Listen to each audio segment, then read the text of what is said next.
The attack could be expected at any time because the convoy was now well within reach of the airfields in Sardinia.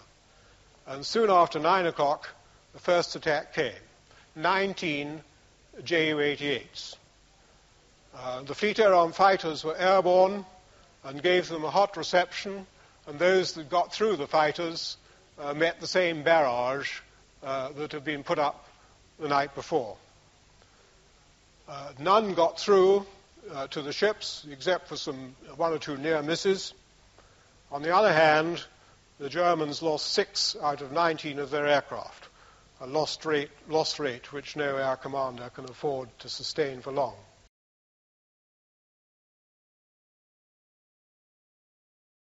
The air raids on that convoy were some of the most intense I experienced throughout the war, probably exceeding those involved in the kamikazes off Japan subsequently. The Germans and the Italians had mustered a large stockpile of aircraft in Sardinia and Sicily, and they were all experienced squadrons and knew their jobs extremely well.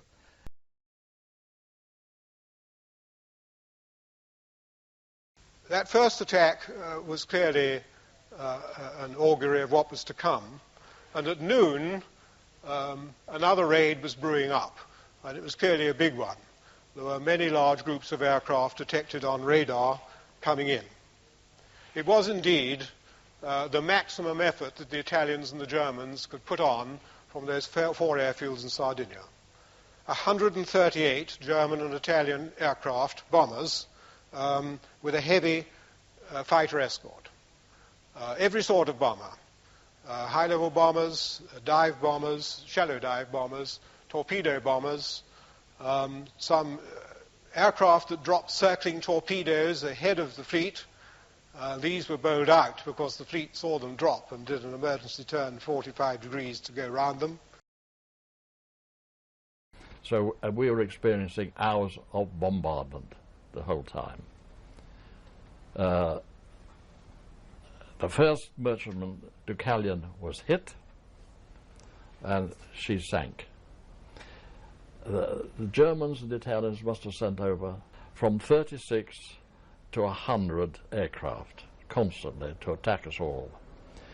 And the most impressive thing that I thought was the ack-ack from all the warships. It was fantastic. Bang, bang, bang. Even the big guns, even Nelson's guns and our 6-inch guns were firing at aircraft. Small guns, 4-inch guns, pom-poms.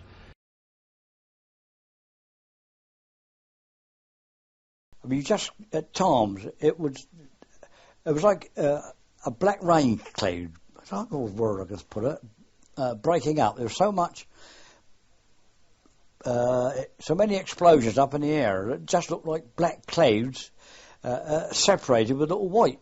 Well, the white actually was okay, and the black was the shells exploding, the AA shells exploding.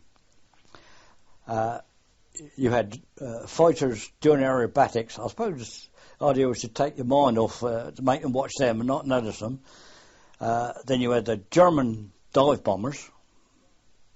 Then you had the Italian Savoys who coming in low-level bombing, torpedo bombers.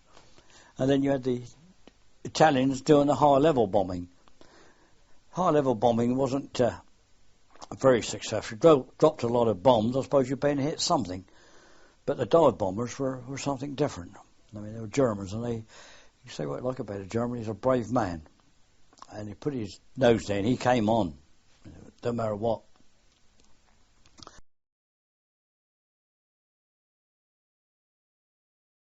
Some of the things that happened on that convoy were most unusual. One thing that stands out in my mind particularly was we had HMS Rodney, which was a 16-inch battleship, and we were being attacked by low-level Italian torpedo aircraft, and I remember quite plainly seeing the 16-inch guns being trained round to port, and she fired a barrage of 16-inch shells to drop just short of the aircraft, and at a particular time there were about 8 torpedo craft attacking in formation at a very low level. The Rodney fired these 16-inch shells. We saw the huge splash on the horizon.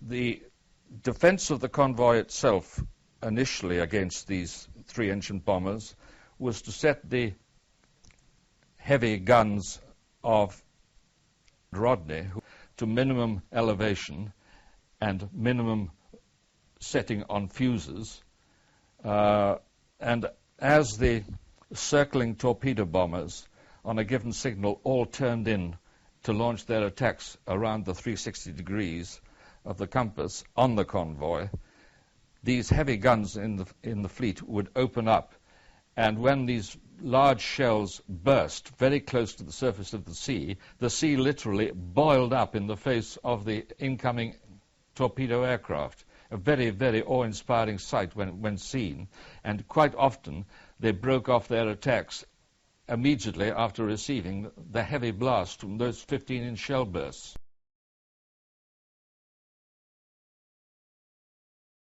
We loaded the centre guns of each turret, loaded with these special shells, the special contact fuses, or proximity fuses, whatever they call them. They were adapted from anti-aircraft fuses to fit the 16-inch shells. And during one attack by, I think it was 27 Italian torpedo bombers coming in, Rodney opened fire at about 9 miles with a 16-inch. And frightened us, our escorts, and the Italians, so they disappeared. Whether they were shot down, but they didn't press on the attack. And people were around us thought that we'd been hit. And no one expected to see 16-inch guns fired. And when a 16-inch gun is fired, there's a hell of a noise, and a hell of a shock, and a hell of a cloud of smoke, just as if you'd been hit. Because you don't hear a 16-inch gun fired when you're down below in the engine room. Just feel it.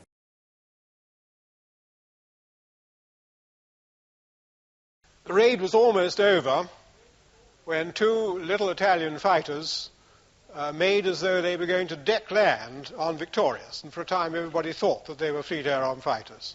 As they passed over the flight deck, they dropped anti-personnel bombs, which of course didn't penetrate the armoured flight deck of Victorious, but did a certain amount of damage. 6 people were killed. They caused some minor fires. They caught everybody by surprise, and they nipped off, and they weren't even fired at.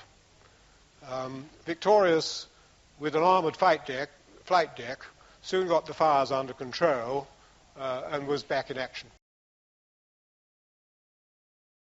Aircraft that was stuffed full of 5 tons of explosive, which after it had taken off, the pilot bailed out, and the aircraft was then intended to be radio controlled to dive into one of the heavy ships.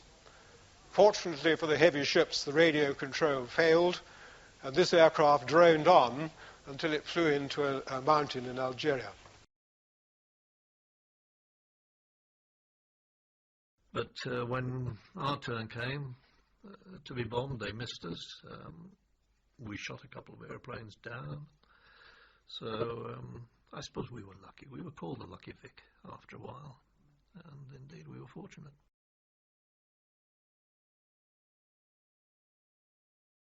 And we had one bomber dropped a bomb quite near a ship on my side and splashed me with water. A fraction of a second later or earlier or to the side, and it would have hit the deck, of course.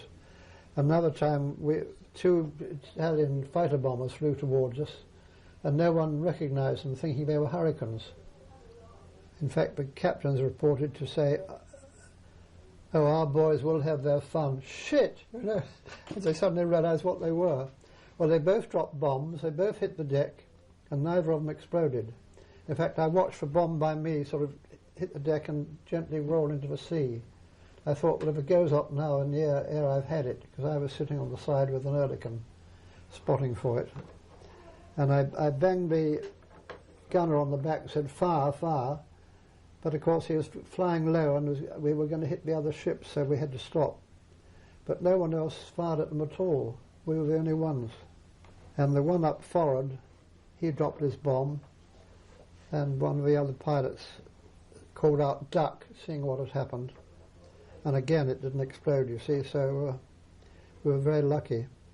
My bomb made a slight dent in the deck, and it was there for months, of course. I always took new pilots along and showed them where my bomb was, where it hit.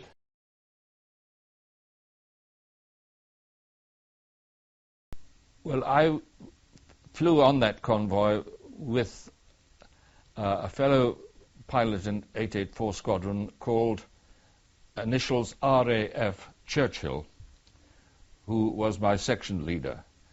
He was unfortunately on that convoy shot down by the rear gunner of a Ju-88 off the North African coast near an island called La Galite.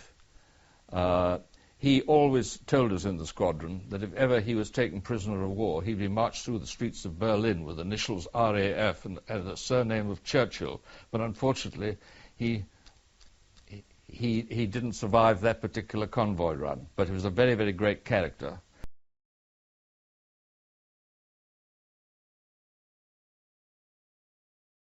About 1900, 98 German and Italian aircraft, bombers and torpedo bombers, were detected on radar and appeared. But this time, the convoy was within range of Stukas, dive bombers, Ju-87s, based in Sicily. And among the 98 were 40 Ju-87s. They also had a very heavy fighter escort, which of course occupied the attention of our own fighters, so that it was inevitable that quite a large number of the bombers would get through to the guns. The fighters and the guns did well, but the destroyer Foresight, out on the screen, was unlucky to be hit by a stray torpedo which had missed its target in the convoy. She was very badly damaged, hit aft, couldn't steam, and the destroyer Tartar was detailed to take her in tow, if possible, and tow her back to Gibraltar.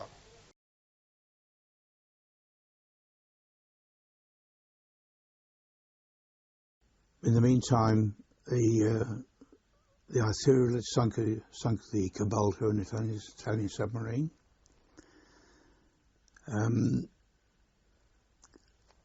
And Foresight, one of the destroyers, had been hit by a bomb, but she was still managing to carry on at the time. But eventually, she was sunk. She had to be torpedoed and sunk by her own forces because she couldn't keep up, couldn't move. She was immobile, so take the crew off and sink it. We acted as anti-aircraft ship to HMS Indomitable. Each one of these anti-aircraft cruisers was given the escort job to support one of the aircraft carriers.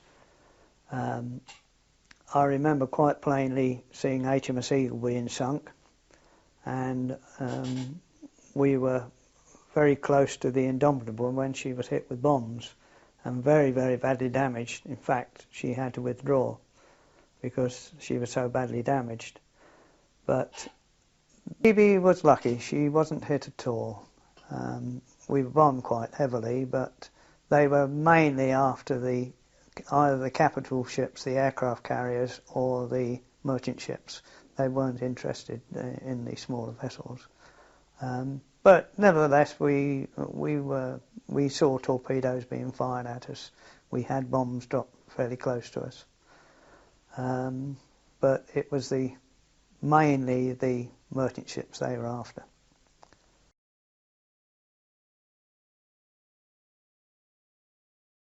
The raid was almost over when one crack squadron of Stukas, 12 Stukas, singled out the Indomitable for attack. They rained bombs on her, pressed their attacks home to a very low height. She was hit twice with 1,000-pound bombs. One went down the forward lift, the other pierced the side of the flight deck, burst in the wardroom below. The ship caught fire. There were 3 very close near misses which damaged the ship's side, shook up the machinery, reduced her to a very slow speed, and put her steering out of action. So for a time she was steering in a circle on fire. 59 people were killed and 59 or 60 were injured. But the engine room people got the engines going again within about half an hour. She could steer, she could steam, and within no time at all she was back to 25, 26 knots.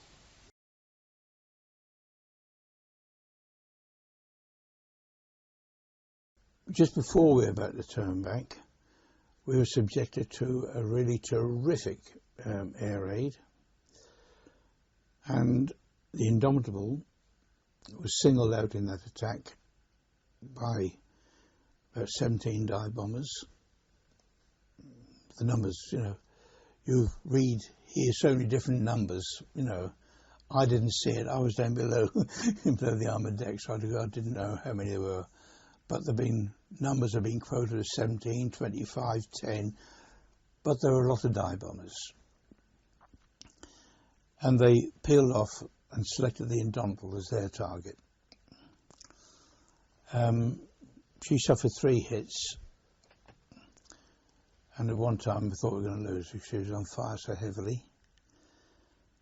But luckily the superb damage control, they managed to save her. But she was a cripple because her after lift was all smashed up below the lift well, and the forward lift, where the bomb had gone between the lift and there, that was up like a big mushroom. So as an aircraft carrier, she was no longer a viable item. And then when I saw the Indomitable thing dive bombed so that she was on fire in a dreadful state, and quite a lot of men killed, and I thought, well, whose turn is it next? There's only one of us left,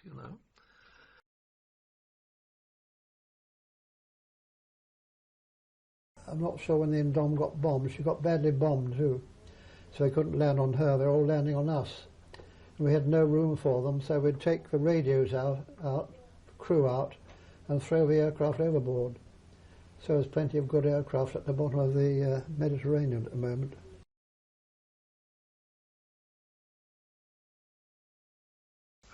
This attack over, Admiral Seifert, with one carrier out of action, one sunk, only one left, turned the heavy ships back to the westward and wished the convoy and its escort, now under the command of Rear Admiral Burrows in Nigeria, the best of good fortune on the rest of their journey. We delivered the merchantmen to the point where we had to turn back because they were in range of the fighter aircraft from Malta by that time. So they no longer required us, so we then turned back.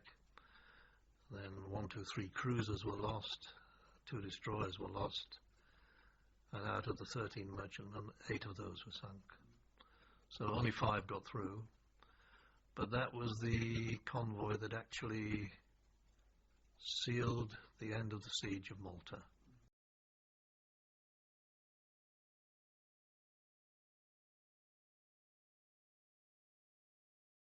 Well, in Victorious, we turned round just as we were approaching the Sicilian Narrows, and a very reduced percentage of the escorts went on through the Narrows, because obviously the risk was very, very high there, and we couldn't afford to be losing very precious fleet carriers by putting them right under the airfields of the enemy in Sicily, which is what was involved, of course. They were given a very, very adequate escort, but we did lose a lot of the merchantmen that had survived through the Western Med. We did lose quite a considerable number in the Sicilian Narrows, both to mining, E-boats, and very intensive bombing. And I think by the time Ohio got through the Sicilian Narrows, everything had hit her. She'd been hit by bombs, she'd been mined, she'd been on fire, and was in a terrible and desperate state. She arrived in Malta under escort with her upper deck awash, and she just managed to get into Valletta harbour and then lay parallel with the mole long enough for all the fuel to be safely pumped out of her, which was, of course, an absolute godsend for all the fighter aircraft defending Malta at that time. In fact, it was absolutely essential to their continuing to operate that they got that fuel. But it was an absolute miracle that the ship got there, and it was a great tragedy when I learnt only a year or two ago that Captain Mason had retired, where I could have easily met him again, but I never had the pleasure of meeting him. I'd have loved to have shaken his hand, because he did a wonderful job in getting Ohio to Malta.